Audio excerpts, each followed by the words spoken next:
ஆவியானவரே, இந்த தகப்பனே ஸ்தோத்திரம் அப்பா. இப்பொழுது பேசப்படுகிற வார்த்தைகள் உடைய கரத்தில் ஒப்பு கொடுக்கிறோம். நீர் ஒருவரே தகப்பனே ஆண்டவரே எங்களோடு கூட இடைப்படுவீராக. உம்முடைய நாமம் மகிமைப்படுவதாக. எல்லாவற்றும் கரத்தில் ஒப்பு கொடுக்கிறோம். இயேசுவின் மூலம் ஜெபம் கேட்கிறோம் நல்ல பிதாவே, ஆமென். அல்லேலூயா, அல்லேலூயா. நம் இந்த சிலுவை தியான நாட்களிலே நம் கர்த்தர் நமக்காக எப்படியாக சிலுவையில் அடிக்கப்பட்டார் எல்லாவற்றையும் அறிந்தவர்களாக இருக்கிறோம். இந்த நாளிலே ஆதாமுக்காக அடிக்கப்பட்ட ஆடாக இயேசு கிறிஸ்துவானவர் பழைய ஏற்பாட்டிலே காணப்பட்டிருக்கிறார். நோவாவின் மூலமாக இயேசு கிறிஸ்துவை அடையாளமாக பார்க்கிறோம். மோசேயின் மூலமாக இயேசு கிறிஸ்துவை அடையாளமாய் பார்க்கிறோம்.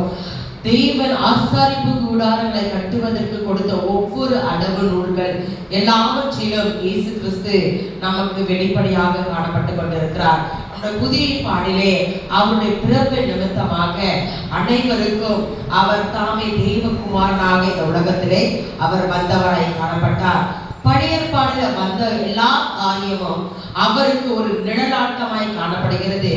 நிஜமானவர் நமக்கு புதிய ஏற்பாட்டிலே அவர் நமக்காக அவர் வந்த தேவனாய் காணப்பட்டார். அவர் சிலுவையிலே அறையப்பட எல்லாவற்றையும் முன்பே தேவனாகிய கர்த்தர் திட்டமிட்டிருக்கிறார். அது அநாதி தீர்மானத்தின்படியாக அவர் எப்படியாக உலகத்துல வர வேண்டும், அவர் பிறப்பதற்கு முன்பதாகவே அவருடைய மரணத்தை குறித்த காரியங்களே வேதத்துல எழுதப்பட்டிருக்கிறது. மீகாவின் புஸ்தகத்தில் வாசித்தோம். 2ஆம் வசனம் தான் அவர் பிறப்பை குறித்து சொல்லப்பட்டிருக்கிறது.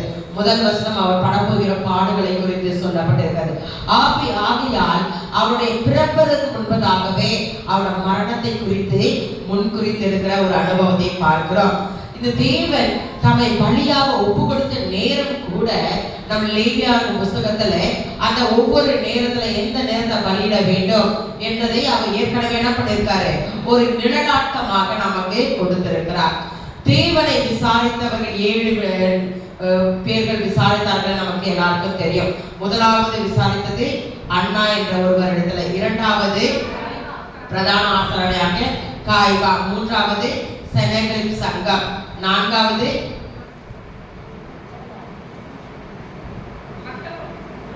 மக்கள் கடைசிதான், 4வது பிலாத்து இடத்துல கொண்டு போறாங்க, 5வது ஏரோது, மீண்டுமாக 6வது முறை பிலாத்து கடந்து சென்றாங்க.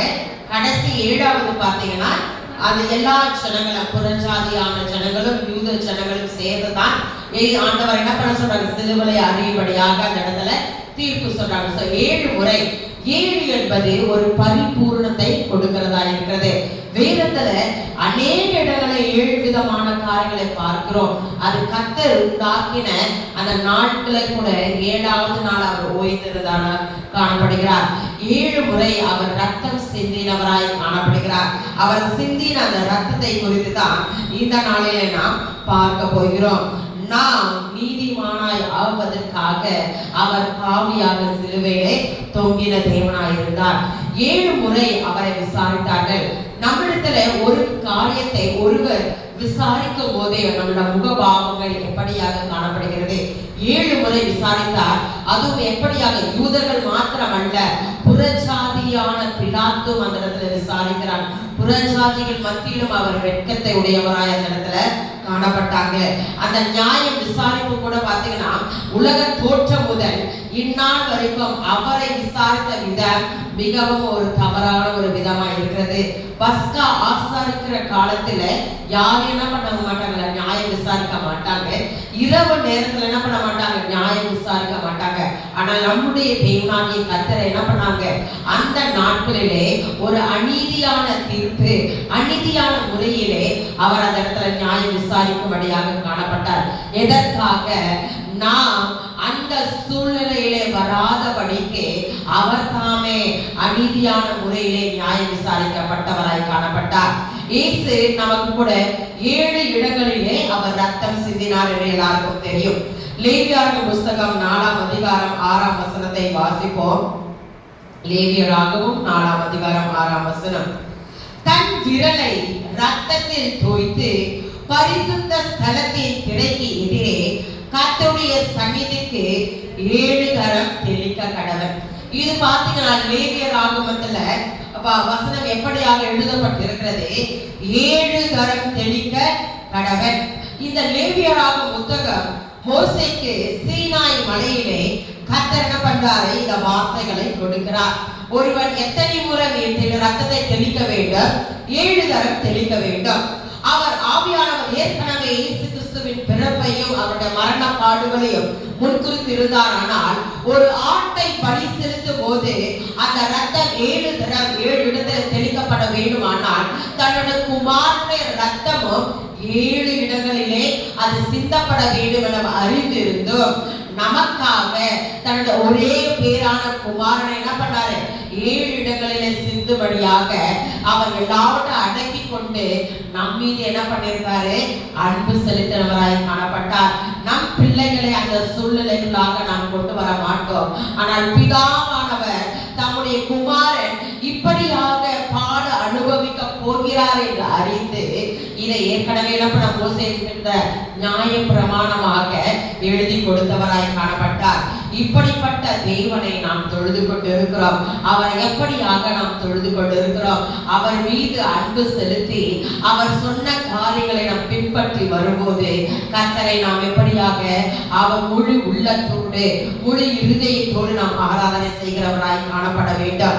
ஒரு தாய் தன் பிள்ளையை பெற்றெடுக்கிற அனுபவம் எப்படியாக காணப்படுகிறதோ அதே போலதான் நம்மையும் நம் பிதாவாகிய தேவன் பெற்றெடுத்திருக்கிறார். அவரை ஒரு தாயாகவும் தகப்பனாகவும் நான் நினைக்கும் போது ஒரு நாளும் அவரை விட்டு விலகுகிற நாம் மனிதர்களாய் காணப்பட மாட்டோம். இப்பொழுது அவர் சிந்தின ரத்தங்கள் எந்தெந்த இடத்துல என்று பார்ப்போம். முதலாவது, அவர் கெத்செமனே தோட்டத்திலே அவருடைய வியர்வை துளிகள் ரத்தமாக சிந்தப்பட்டது. இரண்டாவது, வாரினால் அடிக்கப்படும் போது ரத்தம் சிந்தப்பட்டது. மூன்றாவது, முள்முடி அவர் தலையின் மீது பொருத்தும் போது அவர் ரத்தம் சிந்தினார். நான்காவது, வலது கரத்தினால் அந்த ஆணிகள் அந்த வலது கரத்துல புதிக்கும் போது அந்த இடத்துல ரத்தம் சிந்தினார். அதுக்கு அடுத்தது ஐந்தாவது, இடது கரத்திலே அந்த ஆணி அடிக்கப்படும் போது ரத்தம் சிந்தினார். ஆறாவது, 2 கால்களும் ஒன்றோடு ஒன்று இணைந்து ஆணி அடிக்கும் போது ரத்தம் சிந்தினார். ஏழாவது, விலா எலும்பிலே ஈட்டினால் குத்தப்படும் போது அவர் ரத்தம் சிந்தினார். இந்த 7 முறையும் எப்படியாக எந்தெந்த இடத்துல நாம் பார்க்கலாம். முதலாவது, கெத்செமனே தோட்டத்திலே லூகாவின் புத்தகம் 22ஆம் அதிகாரம் 44ஆம் வசனத்திலே அவர் மிகவும் வியாகுலப்பட்டு அதிக ஊக்கத்தோடு ஜெபம் பண்ணினார். அவருடைய வேர்வை ரத்தத்தின் பெருந்துளையாக தரையிலே விழுந்தது. அவர் பிதாவிடத்தில் ஜெபித்தார். இந்த காரியத்தை எல்லாரும் என்ன சொல்லுவோம், அவர் எப்படியாக இந்த பாடுகளை அனுபவிக்க போகிறார் என்று பயந்து அதை கர்த்தரிடத்தில் ஜெபித்தார் என்று பார்க்கிறோம். ஆனால் அப்படி அல்ல. நான் இந்த பாவங்கள் எல்லாம் என்னுடைய சரீரத்தில் ஏற்றுக்கொண்டு நான் பாவியாக நிற்கும் போது பிதாவானவருக்கு பாவம் தூரமா இருக்கும், பாவிகளும் தூரமா இருப்பாங்க. நான் பாவியாய் இருக்கும் போது பிதா என்னை விட்டு கடந்து போவார். நானும் பிதாவும் இருந்த உறவு அந்த நாளிலே முறிக்கப்படும் என்று அதை உணர்ந்துதான் அவர் சொன்னார், இந்த பாத்திரம் என்னை விட்டு நீங்க கூடுமானால் நீங்கட்டும், ஆகிலும் என் சித்தம் அல்ல அது உம்முடைய சித்தத்தின்படியாக காணப்பட வேண்டும் என்று அந்த இடத்துல அவர் ஜெபித்தவராய் காணப்பட்டார். அந்த ஜெபத்திலே அவர் ஒரு முழுமையான பாவியாக தன்னை பாவித்தார். நாம் இப்பொழுது செய்து கொண்டிருக்கிற பாவத்திற்காகவும் அந்த யூதர்கள் செய்த பாவத்திற்காகவும் அந்த இஸ்ரவேல் ஜனங்களை அடிமை ஜனத்தில் மீட்டு கொண்டு வந்த அந்த ஜனத்தின் பாவங்களுக்காகவும் அந்த நாளிலே பாவியாக அவர் என்ன பண்ணார், கெத்செமனே தோட்டத்திலே ஜெபித்தவராய் காணப்பட்டார். அந்த கெத்செமனே தோட்டம் எங்க காணப்பட்டது? ஒலிவ மலையில காணப்பட்டது.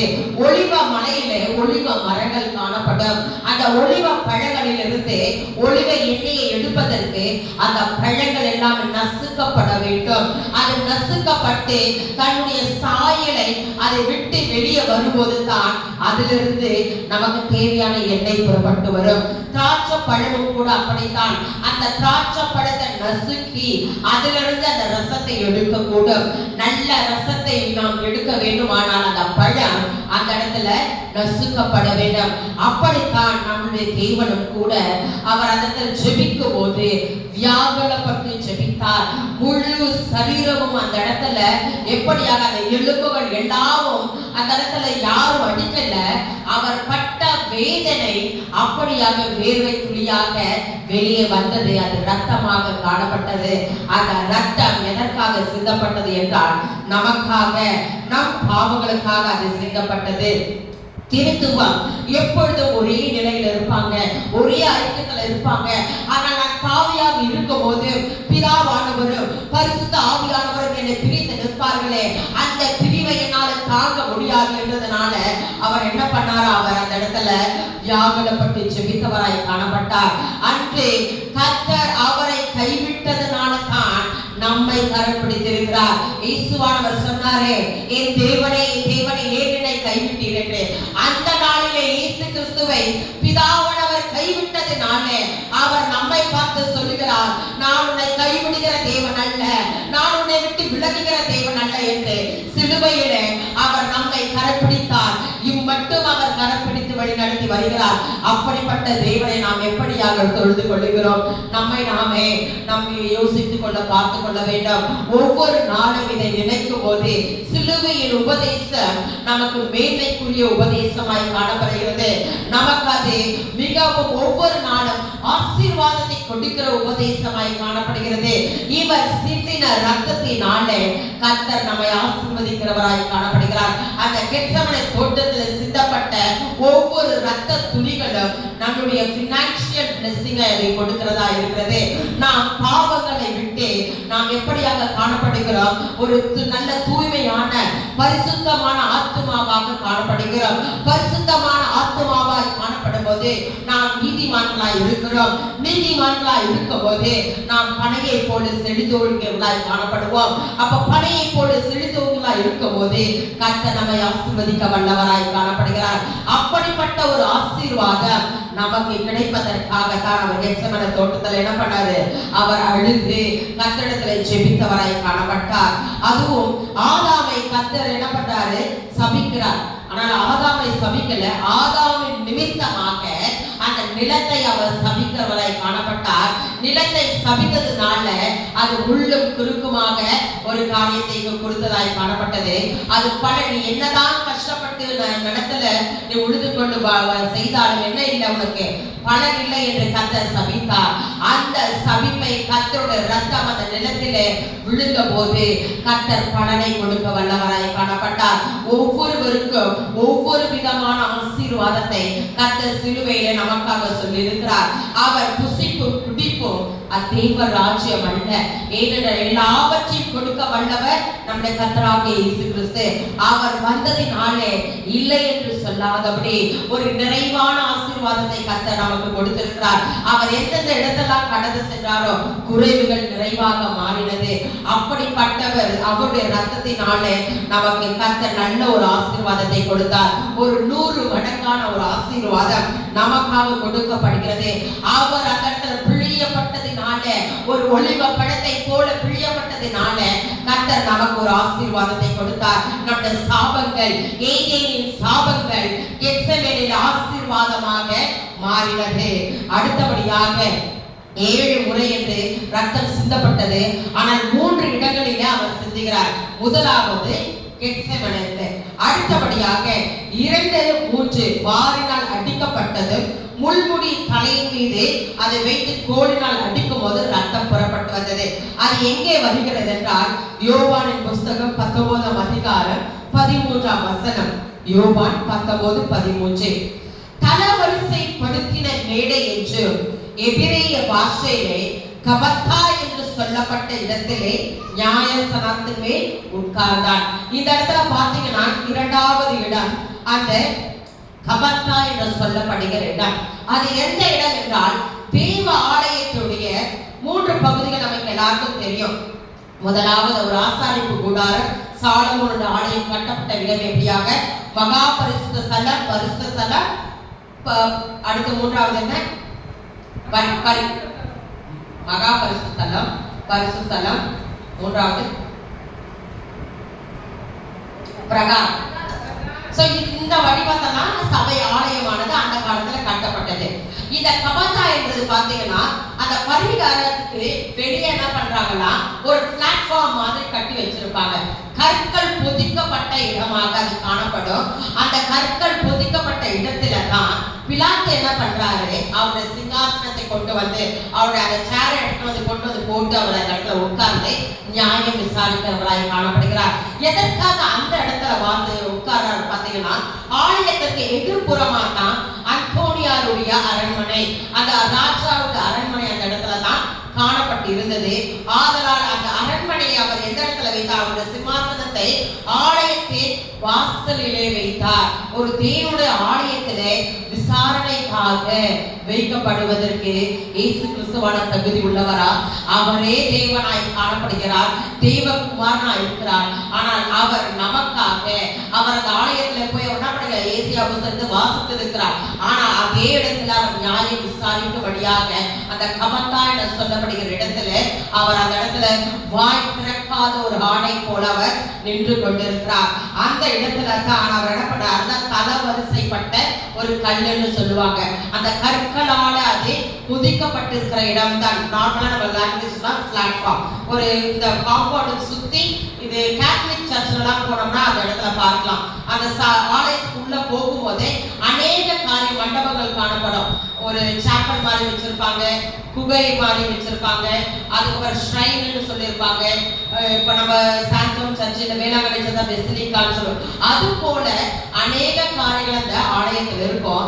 அந்த லாஸ்ட் அந்த என்ட்ரன்ஸ்ல இருக்கிற பேர் தான் கபத்தா. இந்த கபத்தால அவர் 2 முறை ரத்தம் சிந்தப்படுகிறார், வாரினால் அடிக்கப்படுகிறார். அந்த வாரை குறித்து கூட நம்ம ஏற்கனவே பார்த்திருக்கிறோம். சாதாரணமான வார் கிடையாது. அந்த வாருடைய கடைசி பகுதியில கற்கள், உடைக்கப்பட்ட கல் அது கட்டப்பட்டிருக்கும். எத்தனை கல் அந்த இடத்துல கட்டப்பட்டிருக்கும்? 7 விதமான கல். அந்த 7 விதமான கற்களும் சரீரத்தை அதை அடிக்கும் போது என்னன்னா பிச்சுட்டு வருமா.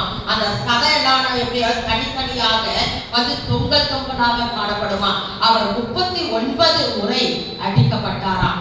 ஏனென்றால் நான் இவங்களுடைய யூதர்களுடைய வழிமுறை வரை 40 முறை அடிக்கணும். ஆனா அடிப்பதுல கவுண்ட் பண்றதுல ஏதாச்சும் மிஸ்டேக் பண்ண போறாங்க, என்ன பண்ணுவாங்கன்னா 39 ஸ்டாப் பண்ணிடுவாங்க. ஏன்னா 40க்கு மேல் அடித்தால் அடித்தவர்களுக்கு சாபம் உண்டாகுமா. அதுதான் அவர்களுடைய பிரமாணமாய் காணப்பட்டது. சோ 39 முறை அவர் அடிக்கப்படுவது அந்த சரீரத்துல இருக்கிற ஒவ்வொரு இடங்களில சதைகள் எல்லாமே பிச்சுட்டு வந்து, அதுதான் ஏசியா புத்தகத்துல 52:14 அந்த கீடு அவர் உள்ளவராய் இருந்தார். அவரை பார்த்தவர்களெல்லாம் பிரமித்தார்கள் என்று வாசிக்கிறோம். அவர் ஒரு மனுஷ சாயலாகவே காணப்படலையாம். நம்மை மனுஷ சாயலாக படைத்த தேவன் அவர் எப்படிப்பட்டவராய் இருந்தார்? ஏன்னா அந்த ஃபேஸ்ல இருந்து எல்லாமே முள்முடியை தலையில வச்சுட்டாங்க, வாரினால் அடிக்கப்பட்டாரு. அடிக்கப்பட்ட பிறகு எல்லாமே பிச்சுட்டு அது என்ன எப்படி சொல்றாங்க பாத்தீங்கன்னா, ஃபுல்லா அந்த சதை கூட எத்தனை ஈவனா இல்ல, எல்லாமே பிச்சு போட்ட மாதிரி அந்த இடம் சரீரமா இருந்ததா. அதை பார்க்கும்போது அது ஒரு மனித சாயலா இல்ல ஒரு மிருகமா இருந்தது கூட அந்த நின்றவர்கள் அதை பார்த்தாங்க. அதைத்தான் அந்த இடத்துல சொல்றாங்க, எல்லாம் அதை பார்த்தவர்கள் எல்லாம் திகை கூச்சார்கள் என்று சொல்றாங்க. மனிதர் சாயலே இல்லையே என்று அந்த இடத்துல சொன்னார்களாம். நாம் செய்த பாவங்களுக்காக அவர் என்ன செய்தார்? நமக்காக அடிக்கப்பட்டார். அந்த காயங்கள் எப்படியாக காணப்படுகிறது? ஒரு சாதாரணமான ஒரு மனிதனால் அது தாங்க முடியாது, தேவனால் எல்லாம் முடியும் என்பதை இந்த இடத்துல வாசிக்கிறோம். யோவானின் புத்தகம் 3ஆம் அதிகாரம் 18ஆம் வசனத்தை வாசிப்போம். அவரை விசுவாசிக்கிறவன் ஆக்கினைக்குள்ளாக தீர்க்கப்படான், அவரை விசுவாசியாதவனோ தேவனுடைய ஒரே பேரான குமாரனுடைய நாமத்தில் விசுவாசம் உள்ளவனாய் இராதபடியினால் அவனை ஆக்கினைக்குள் தீர்க்கப்பட்டாயிற்று. அப்படியானால் அவரை விசுவாசித்தால் நாம் ஆக்கினைக்குள்ளாடப்படாதபடி கர்த்தர் நம்மை பாதுகாப்பார். விசுவாசிக்க விட்டால் நாம் ஆக்கினைக்குள்ளாக காணப்படுவோம். அப்படிப்பட்ட ஒரு உரிமையை பிதாவானவர் யாருக்கு கொடுத்திருக்காரு? குமாரனுக்கு கொடுத்திருக்கிறார். அவரை விசுவாசியாதபடி யூதர்கள் என்ன பண்ணாங்க? அவரை அநேக தரம் சோதித்தார்கள். அப்படித்தான் யோவானின் புத்தகம் வாசிக்க வேண்டாம் 8ஆம் அதிகாரத்துல 1-7 பாத்தீங்கன்னா, அந்த ஒரு விபச்சாரி பெண்ணை அவர்கள் என்ன பண்ணாங்க? அழைத்து கொண்டு வராங்க. அவளை அழைத்து கொண்டு வந்து என்ன பண்றாங்க, மோசையின் நியாய பிரமாணத்தின் மீது இவளை கல்லெறிந்து கொலை செய்ய வேண்டும் என்று அந்த இடத்துல சொல்றாங்க. ஆனா இயேசு கிறிஸ்து என்ன பண்றாரு, ஒன்றும் பேசாதபடி குனிந்து அதை ஏதோ ஒன்று எழுதி கொண்டிருக்கிறார். அதுக்கப்புறம் என்ன சொல்றாரு, நீங்கள் பாவம், இந்த இடத்துல யாருமே பாவம் செய்யாதவர்களா இருந்தால் கல்லெறிய வேண்டும் என்று சொல்றாங்க. அவர் அதுக்கப்புறம் கூட என்ன பண்ண, நிமிர்ந்து பார்க்கலை, எழுதி கொண்டே இருந்தாரு.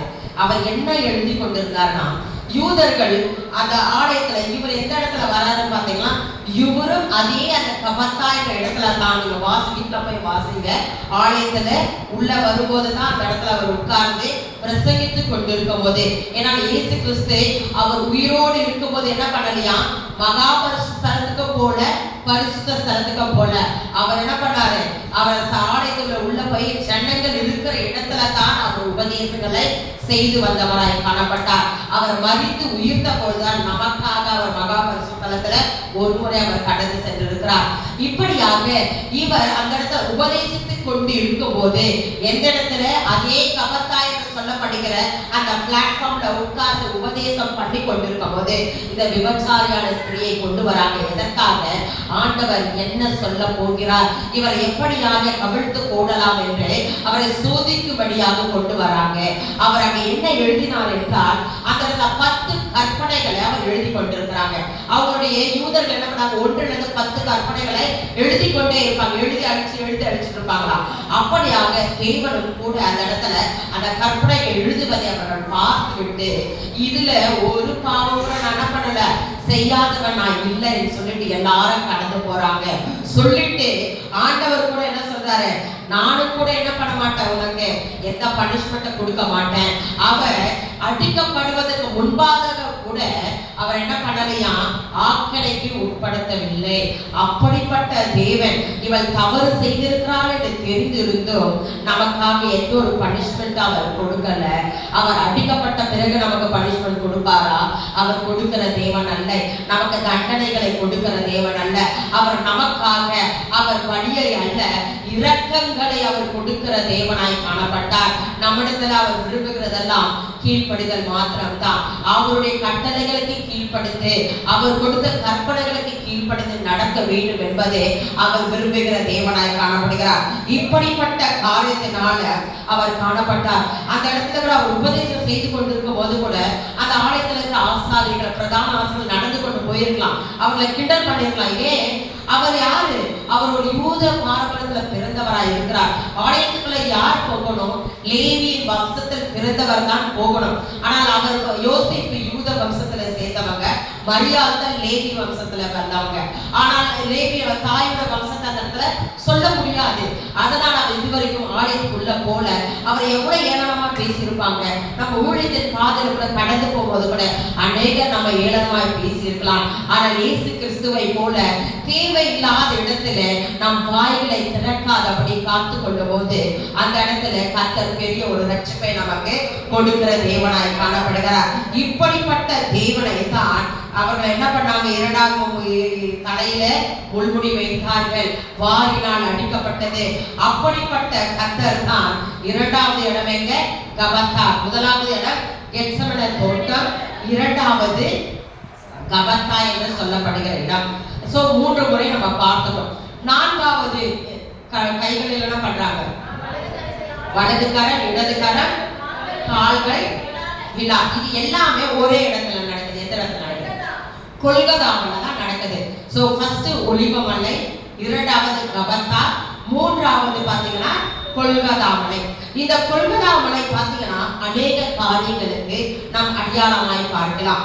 எப்படிப்பட்ட காரியங்கள் பாத்தீங்கன்னா, ஆதாம் மரித்து அவனுடைய எலும்புகளை எல்லாம் பாத்தீங்கன்னா மண்டை ஓட்டு பாறையில அவர்கள் என்ன பண்ணாங்க, புதைத்து வைக்கிறாங்க. அந்த இடம் தான் கொல்கதா என்று பெயர் பெறுகிறது பிற்காலத்திலே. அது 1000 வருடத்துக்கு பிற்பாடு அந்த இடத்துல அடுத்த 1000 வருடம் வருகிறது.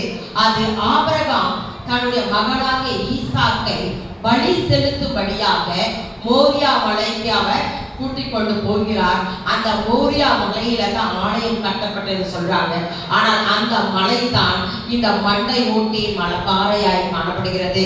2000 வருஷத்துல ஈசாக்கு பலியிடும்படியாக கொண்டுபட போகிறார். 3வது பாத்தீங்கன்னா அடுத்த 1000 வருஷத்துல நம்முடைய தாவீதும் கோலியாத்தும் போர் செய்யும்படியாக அது 7 பள்ளத்தாக்கு காணப்படுகிறது. 2 பேரும் 2 மலைகளில காணப்படுறாங்க. அந்த இடத்துல தாவீது போய் அந்த இடத்துல யுத்தம் செய்ய வேண்டும். அது சாத்தானின் சேனையா இருக்கிறது. இஸ்ரவேலின் சேனை கர்த்தராகிய இயேசு கிறிஸ்துவின் சேனையாய் காணப்படுகிறது. 2 சேனைகளுக்கு இடையே ஒரு யுத்தம் காணப்படுகிறது.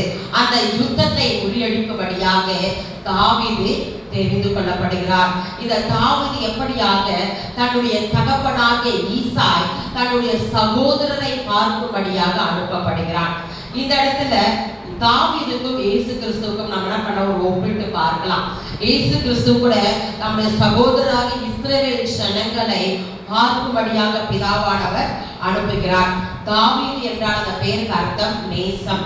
அவன் நேசமாய் காணப்படுகிற தாவீது அனுப்பப்படுகிறார். நேசகுமாரனாகிய இயேசு கிறிஸ்து இந்த உலகத்துக்கு அனுப்பப்படுகிறார். 3வது பார்த்தீங்கன்னா ஈசாய் தன் சகோதரர்கள் என்ன பண்றாங்க ஏற்றுக்கொள்ள. தாவீது அந்த இடத்துல போனது அவங்களால ஏற்றுக்கொள்ள பட முடியல. ஆனா அதே போலதான் யூதர்கள் ஆகிய தன்னுடைய சகோதரர்கள் இயேசு கிறிஸ்துவை அவர்கள் ஏற்றுக்கொள்ளவில்லை. அது போலதான் தாவீது ஜெயித்தான் சவுலுடைய மகளை மணவாட்டியாக கொடுப்பேன் என்று சொன்னாங்க. சாத்தானை ஜெயித்தால் இயேசு கிறிஸ்து சபையாகிய மணவாட்டியை கொடுப்பேன் என்று பிதாவானவர் சொன்னார். 5வது இந்த இடம் தாவீதும் அந்த கோலியாத்து மலை 2 மலைகளை இருக்கிறாங்க. நடுவுல பாத்தீங்கன்னா ஒரு ஆறு ஓடுது. அந்த ஆறுடைய பேர் என்று பாத்தீங்கன்னா ஏபேஸ் தமி என்று பெயர். அது ரத்தம் ஓடுகிற ஆறு என்று அது சொல்லுவாங்க. அந்த ஆற்றை கடந்து போனால்தான் அவனால் கோலியாத்தை என்ன பண்ண முடியும், முறியடிக்க முடியும். அந்த ஆற்றை கரையில தான் அவன் என்ன பண்றாங்க 5 கூழாங்கல்ல எடுத்துக்கொண்டு கடந்து சென்றாங்க. அந்த 5 கூழாங்கல் 5 ஆகமங்களுக்கு ஒப்பிடப்படுகிறது. நம் பிதாவுடைய கரத்துல கூட 5 நியாய பிரமாண புத்தகங்கள் கொடுக்கப்படுகிறது. 613 அந்த நியாய பிரமாணங்களிலே அவருடைய கற்பனைகளும் கட்டளைகளும் எல்லாவற்றையும் அவர் இயேசு கிறிஸ்துவானுடைய கரத்திலே கொடுக்கப்படுகிறது. தாவீது ஆற்றை கடந்தான். இயேசுவும் ரத்தம் சிந்தி அந்த யுத்தத்தை சாத்தான் இடையிலே காணப்படுகிற யுத்தத்தை கடந்தவராய் காணப்பட்டார். தாவீது கோலியாத்தின் தலையை குறிவைத்தான். இந்த இடத்துல இயேசு கிறிஸ்துவும் சாத்தானின் தலையை அவர் குறிவைத்தவராய் காணப்பட்டார். தாவீது கோலியாத்தின் தலையை என்ன பண்ண வெட்டி அவன் யாருடைய பட்டயத்தை எடுத்தான்னு கோலியாத்துடைய பட்டயத்தை எடுத்து கோலியாத்தை என்ன பண்ணாங்க அவனோட தலையை வெட்டி எடுத்தாங்க. இயேசு கிறிஸ்து கூட அவனுடைய 1 சாமுவேல் 17ஆம் அதிகாரம் 54ஆம் வசனத்தை வாசிப்போம். 1 சாமுவேல் 17:54. தாவீது பெலிஸ்தருடைய தலையை எடுத்து அதை எருசலேமுக்கு கொண்டு வந்தான். இந்த தாவீது என்ன பண்றாங்க கோலியாத்துடைய தலையை எடுத்துக்கொண்டு எருசலேமுக்கு போறாங்க. எருசலேம் பாத்தீங்கன்னா சவுலுடைய காலத்துல நம்முடைய இஸ்ரவேலுடைய ராஜாக்கள் கிட்ட இல்ல. எபேசு என்று சொல்லப்படுகிற இன்னொரு ராஜாவுடைய கரத்துல தான் இந்த எருசலேம் காணப்பட்டது. அவன் எதற்காக எருசலேமுக்கு அந்த தலையை எடுத்துக்கொண்டு கடந்து போனான் அது பார்க்க போனோம்னால் யுத்தத்துல வின் பண்றவங்களுடைய தலை என்ன பண்ணுவாங்க யார் தோற்கப்படுகிறார்களோ அவங்களோட தலையெடுத்து ஒரு உயர்ந்த இடத்துல அவர்கள் அதை மாட்டி வைப்பாங்களாம். அப்படி அவன் கடந்து போய் அவன் எங்கு போய் சேர்ந்தான் எருசலேமிலே கடந்து போய் சேர்ந்தான். எருசலேமினுடைய ஒரு அவுட்டர் பகுதியில தான் இந்த ஒரு கொல்கதா என்றப்பட்ட மலை காணப்படுகிறது. அப்பொழுது கொல்கதா என்ற பெயர் இல்லை. அந்த இடத்துக்கு மண்டை ஓட்டின் பாறை தான் அந்த பெயர் இருக்கிறது. அந்த மண்டை ஓட்டின் பாறையில என்ன பண்றாரு ஒரு மரத்தை நட்டு அந்த மரத்திலே கோலியாத்துடைய தலையை என்ன பண்றாங்க கட்டி வைக்கிறாங்க. இந்த கோலியாத் எந்த ஊரை சார்ந்தவன்? காத் என்று சொல்லப்படுகிற ஊரை சார்ந்தவன். அவன் பெலிஸ்தேன் தான். ஆனால் அவனை சொல்லும் போது அவன் காத் இஸ்ரவேல் யூதர்களோட பாரம்பரியத்துல பாத்தீங்கன்னா அந்த ஊரை பின்னாடி பேருக்கு பின்னாடி வைப்பாங்க. இப்ப நம்ம சொல்ற கொடுங்கியூர்ல இருந்து சொல்லி ஒரு பேரை சொல்லுவோம். ஆனா இவர்களுடைய பேர் எப்படி சொல்லுவாங்கன்னா கோலியாத் காத் என்று சொல்லுவாங்க. அந்த கோலியாத் காத் என்ற பெயருக்கு அர்த்தம் என்னன்னா முன் அறிவிப்பு. இயேசு கிறிஸ்துவானவருடைய மரணத்தை முன் அறிவிப்பதற்காக இந்த கோலியாத்துடைய மரணம் நமக்காக சொல்லப்பட்டிருக்கிறது. அதே கொல்கதா, அந்த கோலியாத் காத் என்ற வார்த்தை தான் கொல்கதா என்று மறுபெயராக மாற்றப்பட்டது. அந்த கொல்கதா என்ற அடையாளம் நம்முடைய இயேசு கிறிஸ்துவானவர் அந்த இடத்துல சிலுவையில அறியப்படும்படியாக 2 கைகளிலும் அந்த கால்களிலும் அவர் விலா எலும்பிலும் குத்தப்படும்படியாக அந்த இடத்தில் அவர் ரத்தம் சிந்தினவராய் காணப்பட்டார். முதலாவது சொன்ன கெத்செமனே தோட்டத்துல ஒலிவ மலையிலே அவர் ரத்தம் சிந்தினார். அடுத்த இடம் கபத்தா என்ற இடத்துல அவர் வாரினால் அடிக்கப்பட்டார். அது மட்டும் அல்லாமல் முள்மூடி தலையிலே சூட்டப்பட்டவராய் காணப்பட்டார். அதுக்கு அடுத்தபடி அவருடைய 2 கைகள், கால்கள் மற்றும் விலாவிலே கொல்கதாவிலே அவர் காணப்பட்டார். இப்படியாக இயேசு கிறிஸ்து சாத்தானுடைய எல்லாவித துரைத்தனங்களையும் சிலுவையில உருவினவராய் காணப்பட்டார். தாவீது கோலியாத்தின் பட்டயத்தை உருவினார். இந்த இடத்துல இயேசு கிறிஸ்து சாத்தானுடைய அவர் துரைத்தனங்களை அவர் உருவினவராய் காணப்பட்டார். ஒரு வசனத்தை மாத்திரம் வாசிப்போம். கொலோசியர் புத்தகம் 2ஆம் அதிகாரம் 15ஆம் வசனத்தை வாசிப்போம். கொலோசியர் 2:15. துரைத்தனங்களையும் அதிகாரங்களையும் உரித்து கொண்டு வெளி அரங்கமான கோலமாக்கி அவைகளின் பேர் சிலுவையிலே வெற்றி சிறந்தார். அவர் எல்லா துரைத்தனங்களும் சாத்தான் நமக்கு செய்த எல்லா காரியத்தையும் அவர் எப்படியாக உரித்து கொண்டவராய் காணப்பட்டார். இதை இன்னும் விளக்கமாக சொல்ல போவானால் பொது மொழியாக்கத்துல வாசிக்கிறேன். தன் சிலுவையினால் கிடைத்த வெற்றியால் ஆட்சியாளர் அதிகாரம் கொண்டு ஆகியோரின் படைக்கலன்களை கிறிஸ்து பிடுங்கிக் கொண்டு அவர்களை இகழ்ச்சிக்குள்ளாக்குமாறு ஊர்வலமாக இழுத்து சென்றார். தாவீது என்ன பண்றாரு? ஊர்வலமாக அந்த தலையை, கோலியாத்துடைய தலையை எடுத்துக்கொண்டு போறாங்க. இங்க இயேசு கிறிஸ்து கூட ஊர்வலமாக இந்த சாத்தானுடைய எல்லா அதிகாரத்தையும் அவர் உரித்து கொண்டு சிலுவையிலே அவர் வெற்றி சிறந்தவராய் காணப்பட்டார். அவர் வெற்றி சிறந்த காரியத்தை நாம் இந்த சிலுவை தியான நாட்களிலே யாராச்சும் சொல்லும் போது கர்த்தர் நம்மை ஆசீர்வதிக்க வல்லவராக இருக்கிறார். எல்லா பினான்சியல் ப்ராப்ளம்ஸ் கர்த்தர் மாற்ற வல்லவரா இருக்கிறார். எல்லா சமாதான குறைகளை கர்த்தர் மாற்ற வல்லவரா இருக்கிறார்.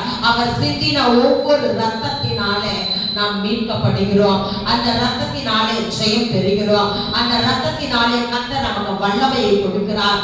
சாத்தானை துரத்துகிற வல்லமை நான் இயேசுவின் ரத்தத்தினாலே காணப்படுகிறது. யாருக்கும் ஏதாச்சும் பிரச்சனை தான் என்ன சொல்கிறோம்? அவர் ரத்தத்தினாலே ஜெயம் உண்டாகும். நாம் அப்படியாக அந்த ரத்தத்தை குறித்து நாம் சாட்சி சொல்லுகிறாய் காணப்படுகிறோம். நாம் ஒவ்வொரு நாளும் நாம் கர்த்தருடைய ரத்தத்தை குறித்தின அந்த யோசனை, அந்த ஞானம் நமக்கு இருக்குமானால் கர்த்தர் என்ன பண்ணுவார்?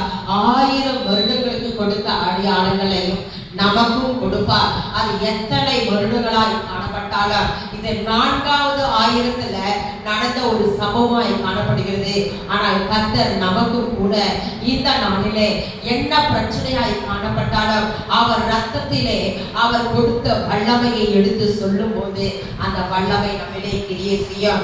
நமக்கும் கூட அந்த சாத்தானை ஏதேன் தோட்டத்திலே அந்த சாத்தானை உரிக்கும்படியாக கர்த்தர் சொன்ன வார்த்தை நமக்கு இந்த கெத்செமனே தோட்டத்திலே மாற்றப்பட்டது. நமக்கு இந்த கபத்தா என்று சொல்லப்படுகிற இடத்துல அந்த அவரே அந்த இடத்துல உபதேசம் பண்ணினார். ஆக்கினைக்குள்ளாக்குவதற்கு எல்லா அதிகாரம் இருந்து விபச்சாரியான அந்த பெண்ணுக்கு எந்த ஒரு ஆக்கினையும் அவர் தீர்ப்பு கொடுக்கல. இனி பாவம் செய்யாதே என்ற ஒரு மன்னிக்கிற அனுபவம், ஒரு மன்னிப்பு கொடுக்கிற ஒரு அனுபவம் உள்ளவராக அவர் காணப்பட்டார். அவரை போலவே நாமும் கூட நம்மை பார்த்து இகழ்ந்துகிற ஒரு சூழ்நிலை காணப்பட்டாலும் நாம் எப்படியாக சொல்ல வேண்டும்? அவரை போலவே அடிக்கப்படுகிற ஒரு ஆடு எப்படியாக காணப்படுகிறதோ அப்படியாக நாமும் கூட காணப்படும்படியாக நம்மை நாமே ஒப்பு கொடுப்போமாக. எல்லாரும் உறுதியாக கர்த்தருடைய சமூகத்தில் நாம் ஒப்பு கொடுப்போமா? ஆவியானவரை உம்மை துதிக்கிறோம் அப்பா. ஆண்டவரே, இந்த நாளிலே ஆண்டவரே உம்மை நோக்கி பார்க்கும்படியாய் கொடுத்த ஸ்லாக்கியத்துக்காக உமக்கு நன்றி ஆண்டவரே. பரிசுத்த தேவனை நாங்கள் உம்மை துதிக்கிறோம் அப்பா. ஆவியானவரை ஸ்தோத்திரம். புறஜாதியான ஜனங்களுமே விசாரித்தார்கள் அப்பா. உங்களுடைய சொந்த ஜனங்களுமே விசாரித்தார்கள் அப்பா.